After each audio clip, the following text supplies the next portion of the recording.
那个还有一个弦呢，也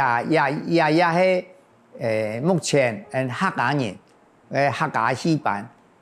毛主烂弹班，张晓的班呢，很多蟠桃会，也蟠桃会呢，也是八弦，然后金木，但是也蟠桃会会加孙悟空，会加杨戬二郎神，也只弦呢也较复杂，也较多人，最尾上来讲，也个小八弦，小八弦是卡做所有也个那个戏班一天会办的也个小八弦，北孔没话那得位，就刚刚做大八弦，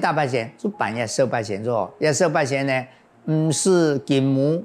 也不是其他的神仙，主要八弦呢的，过去办的时间也轻短，差不多10公分呢。记住做的办题，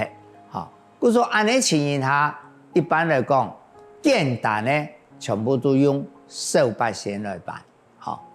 但是板弦呢，一般来讲，佢咩单纯板弦，呢板弦会有3出戏嘅严重下，加讲的咧弦撒下来，一定会有跳架杆，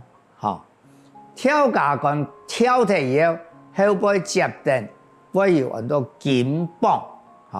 故说按你规下讲起来，真系一个完整的板弦哦，故说头摆是地理书的人，佢会除咗来弦理以外，佢还会拿一张很多架杆理，也就系一个数动器的，传统器的板弦一个部分。